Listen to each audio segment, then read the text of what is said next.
First thing we're going to look at is how to find the vertical asymptote.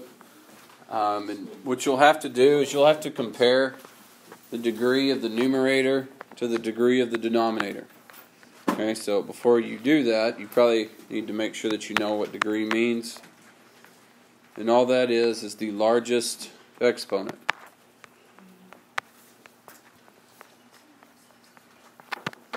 At 99.9% of the time, the largest exponent is going to be the exponent of the first term. Okay, the other 0.1% that would probably be because of a typo. Alright, if it's written correctly, it should be the exponent of that first of the first term.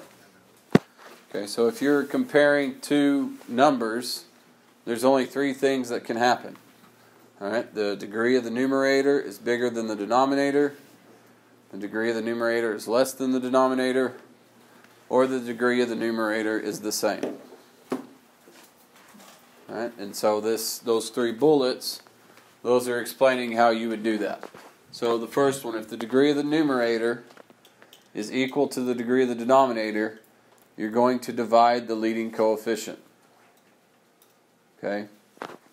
The leading coefficients by each other. So let's walk through an example that has that. So you need to be able to look at this and identify that the degree of the numerator is 2 and the degree of the denominator is 2.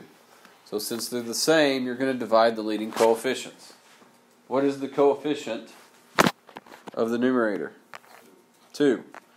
What is the coefficient of the denominator? 1. So you're going to do 2 divided by 1, or just y equals 2.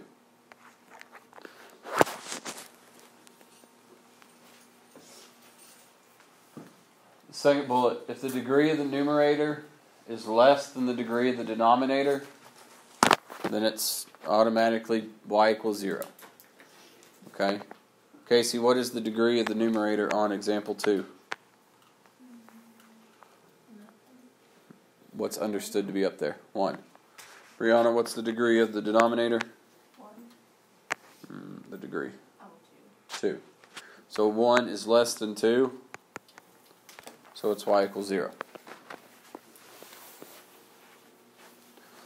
And then the last one, if the degree of the numerator is greater than the degree of the denominator, you won't have a horizontal asymptote at all. Alright, so Elisabetta, on number 3, what is the degree of the numerator? Malachi, what's the degree of the denominator? 2. So since the numerator is greater, there is no horizontal asymptote. Tell you right now, the first rule right there, where the degrees are the same, that is going to be the easiest one to remember. Alright, the same degrees, just divide the leading coefficients. The problem that most people run into is trying to remember which one of those two rules goes with which one.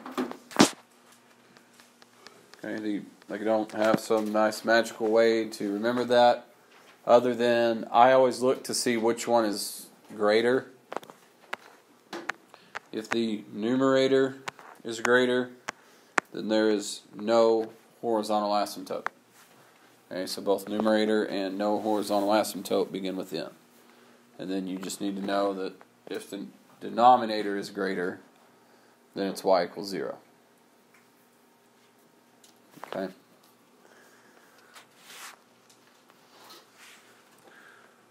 So let's go to these. So on these, you'll have to factor first. Or sorry, I'm getting ahead of myself. That's on the holes. You'll always find the horizontal asymptote first. So before you even factor. Okay, so we're kind of adding a step at the very beginning. So I want you to go through A, B, and C. Compare the degrees of the numerator and the denominator. And see if you can figure out what the horizontal asymptote is. So on A, the denominator is greater. So, Nick, what would my horizontal asymptote be? Y equals 0. y equals 0. On B,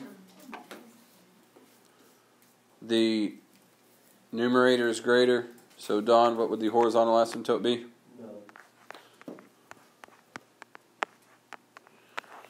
And on C, you have the same degrees. So Sophia, what would that be? 3. Okay, so all of that is finding the horizontal asymptote. Whenever we get to the problems where you got to find everything, you will do that first. Okay, that's the first thing you're going to identify. So now getting to where there is a hole, and part of this definition I'm not fond of, but we'll go through it. So it says when there is a same factor in the numerator that's in the denominator, which that's where you cancel something. Okay, you're going to, then there is a value of x that would make that whole equation equal to 0 over 0. Right? So what you'll do is you'll take whatever you cancel out, you'll take it out of the equation, but we're going to use what we canceled out to find where that hole is. All right. So looking at example 4, hopefully it's pretty obvious what cancels out. Whenever I cancel that out, what is left over? Just x squared. So to find the hole, you're going to take what you canceled out, which is x minus 2. You're going to set it equal to 0 and solve. So that's going to give you the x value of the hole.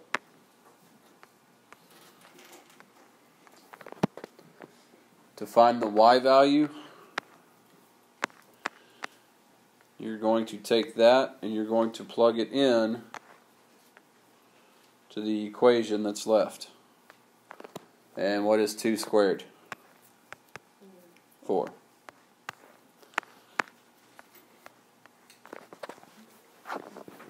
Right. Now, I know that we're in the rational, or the inverse, whatever you want to call it, unit. But if you're left with y equals x squared, what kind of graph is that? Quadratic. Okay, so if you don't have to write this part on this one, but if you're asked to graph this, you would have a hole roughly wherever 2, 4 is, and then you would graph the parabola. Okay, so whenever you've got stuff that cancels out, you're not always going to end up with the inverse function. Okay, what we've been seeing the last couple days. All right. So we're going to go through these problems right here. I do want you to make one small adjustment. The plus 2, make that minus 2, and it factors out the way it should. So I'll get you started on D, and then I'm going to have you do E and F. So I've already found the horizontal asymptote. It's the very first thing I do. After that, I need to look to factor. So can I factor the numerator on E, or on D, sorry. What do I end up with? 4 parentheses x minus 3. Okay. Can I factor the denominator?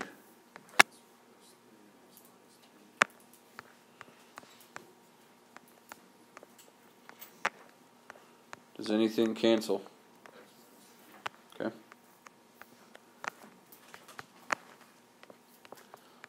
Always write what is left over after you eliminate, because that's what you're going to look at from then on. What is the x value of my hole on this problem? Positive 3. Okay. So I want you to find the y value of that, and then I want you to do E and F as well.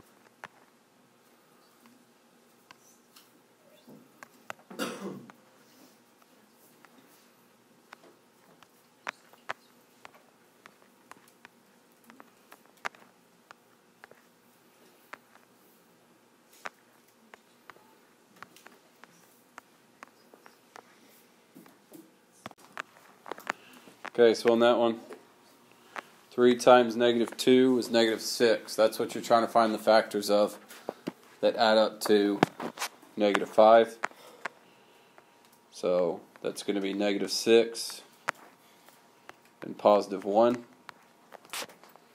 But because it has that leading coefficient of 3, I've got to try to divide each one of those by 3. Okay, 6 divided by 3 is 2. It divides evenly. So I got that. 1 divided by 3 does not, so I put the 3 in front. And then hopefully the bottom was easy to factor. X plus 2, x minus 2.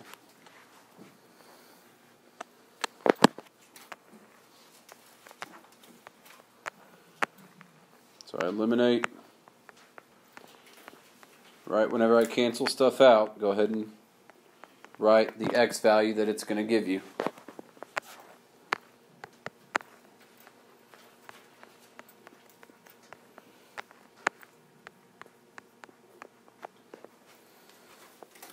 And then I would plug 2 into that, so the top is going to be 3 times 2, which is 6, plus 1, which is 7. The bottom is 2 plus 2.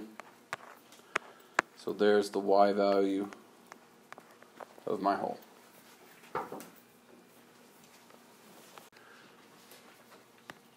On F, if that's my equation, what would the vertical asymptote be? Negative 2. On E, what would the vertical asymptote be? No? Nope. Where do I find the vertical asymptote? In the what? In the denominator. Where's the denominator there? There isn't one. So don't overthink that. If there is no denominator, there is no vertical asymptote. Right? If I had y equals x plus 2, what kind of function is that? Linear.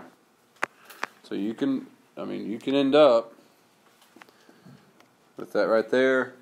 We said our hole was at negative 5, negative 3. And then it's x plus 2. And you end up with a linear line. Okay, you've got to, now these two, and then, of course, just the, what we've been talking about, the inverse. Those are really the only 3 that you're going to run into. You're not going to cancel stuff out and end up with a square root or absolute value or anything else we've talked about. It's really just going to be those 3. Okay? So, go to the next page.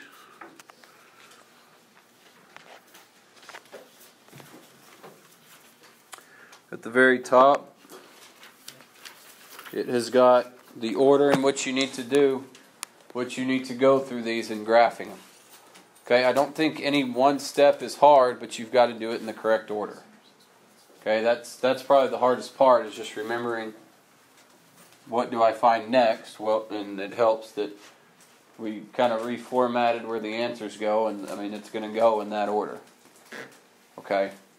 The only difference in this compared to what I normally, no, we'll just keep it in that order. So, first thing I want to do is to identify the horizontal asymptote. So, if the denominator is greater, what is my horizontal asymptote? Y equals 0.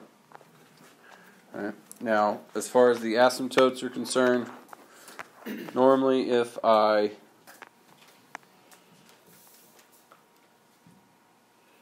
whenever I identify the asymptotes, I'm going to go ahead and put them on there. Okay.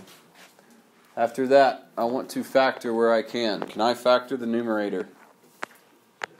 Yes.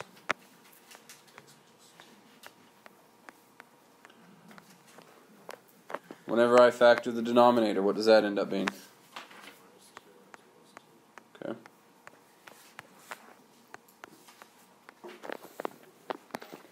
Jen, does anything cancel? Okay. And always write what is left over. Right. Holly, if I canceled out x plus 2, what's the x value of my whole going to be? Negative 2.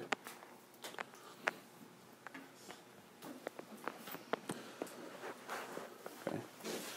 And then, Casey, what would the y value of my whole be? So if I plug it back in, so I plug it in for x, what's that going to give me? What's negative 2 minus 2? And 4 divided by negative 4? Negative 1.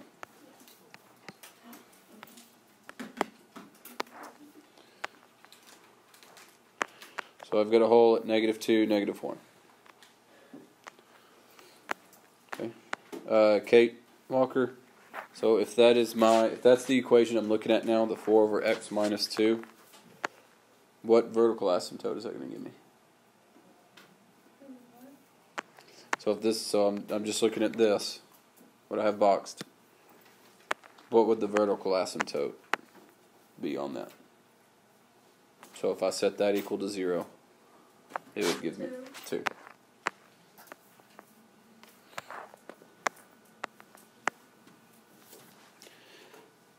Now, on a lot of these, you're going to be asked for the x and y intercept. Let's go ahead and do the domain and range. I'm going to do the domain and range in interval form, but I'm going to do it a little bit different than we did last time, to just kind of give you another option. This is the way I would do it, okay? And it's without all the union signs. Okay, so all it is because this is going to be inverse. So I know it's going to go from negative infinity to positive infinity. But then all I'm going to do after that is I'm going to write x is not equal, and then I'm going to list the values that it cannot equal. Right? So whenever I write this, my domain, the two values that it can't equal, it's going to be the vertical asymptote and the x value of the whole. So let's come down here and write that. So this is just kind of the blueprint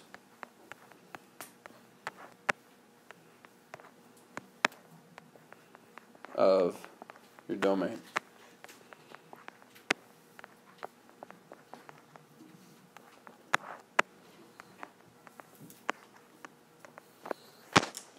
Your range is going to be the exact same idea, just with the y value of the whole and the horizontal asymptote.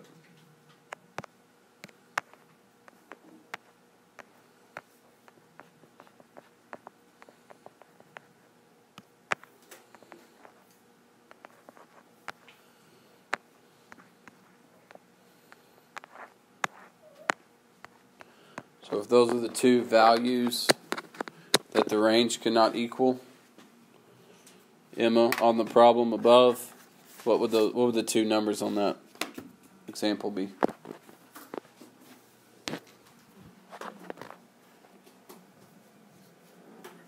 So what's the y value of the whole? Y value. Okay. And what is my horizontal asymptote? 0.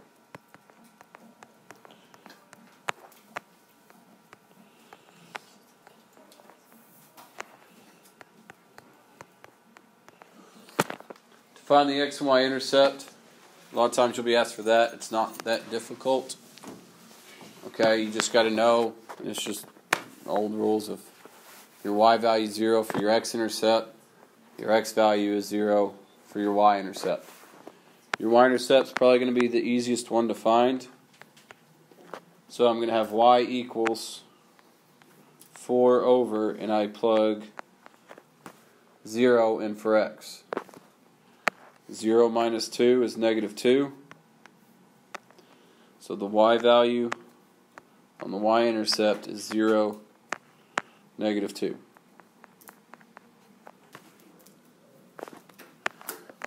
For my x-intercept, I plug 0 in for y.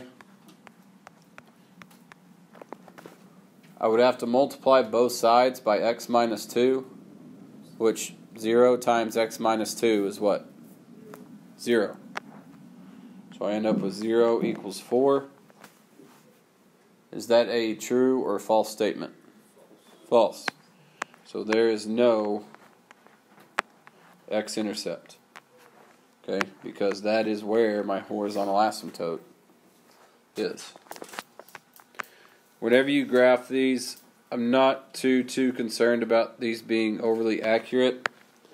The main thing that I'm worried about is making sure that you're graphing the correct function.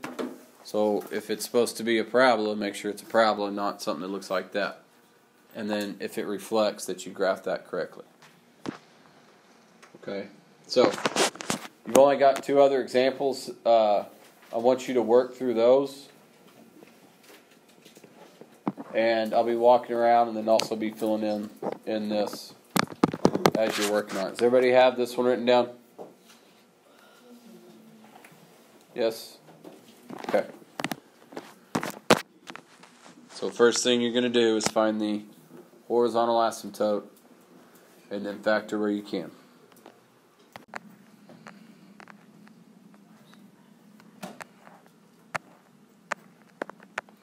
For your horizontal asymptote, you should have gotten y equals 1. Because both degrees are 2, so you would divide the leading coefficients, which would be 1 divided by 1. Hopefully you can agree with me that that would be 1. Here's what you should have gotten after you factored that one.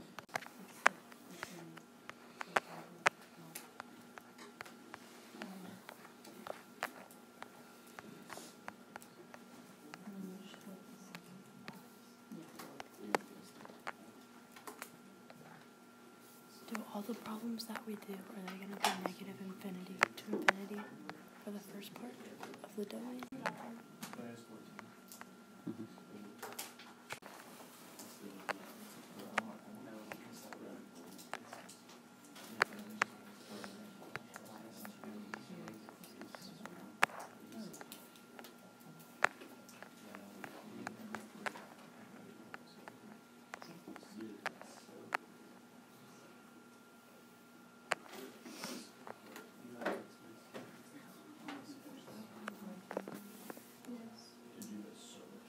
Well, now I've just been thinking about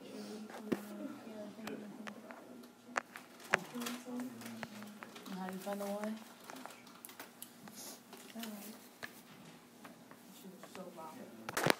I'm just going to plug 0 in for y. So I've got 0 equals x plus 1 over x plus 2. What this is always going to end up being, last time we didn't have one, so I didn't stop and talk about it. This is always going to end up being the numerator set equal to 0. Because I'm going to multiply both sides by x plus 2, which 0 times x plus 2 is just 0. So I end up with x plus 1 equals 0, and x is going to be -1 for my y-intercept, sorry. No, x-intercept. So I've got a point at -1, 0. Your y-intercept, this is usually the one that's easier. I'm going to put 0 in for x. 0 plus 1 is 1. 0 plus 2 is 2. So I've got 0, 1/2.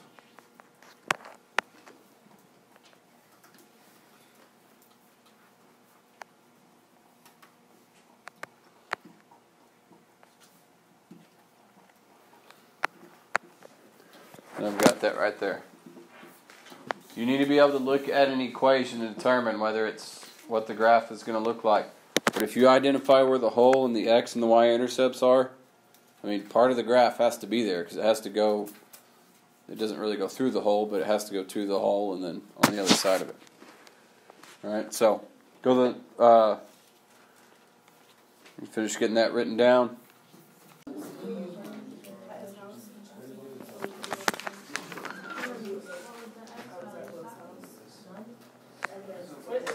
If the horizontal whatever is none, then what is the whole x? The whole y function? 0? If it's none, then what is the whole y value? If I cancel that out, if I canceled out x minus 2, what's the x value of my hole? 2. So then I take that and I plug that back into my equation. 2 plus 4 is what? 6.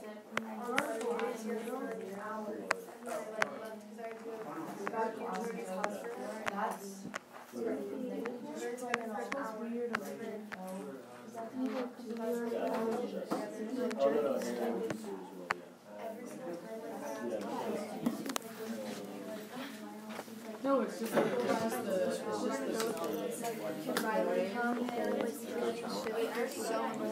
Now, on this, real quick, look up here. Look at this point. So, whenever you've got this, and I may be ahead of some of you, that's fine though. Whenever you've got this, whenever you're writing the domain and range, if you end up with a linear function, writing the domain and range for the linear function is very similar to the inverse. It's still going to go from negative infinity to positive infinity. Okay, so you can still write that, but and change that y value of the whole. That should be 6.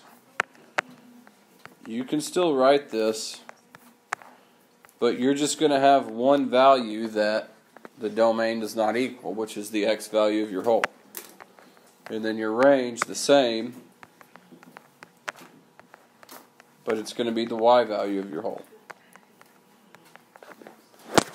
Now, this equation, y equals x plus 4, what kind of function is that?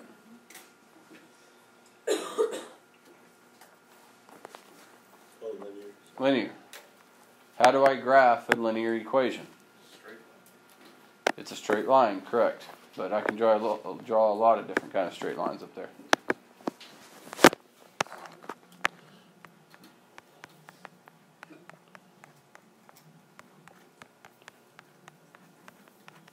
What does the B represent? The y-intercept. So that's the very first thing I graph. I graph it from the back, and then I move forward.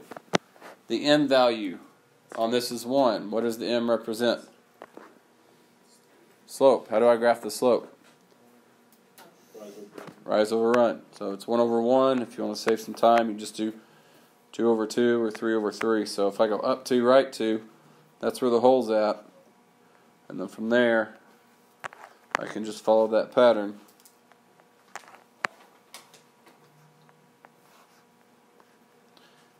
The nice thing about this is whenever you're asked for the y-intercept, if you end up with a linear equation, you have the y-intercept in the equation. It's the b value.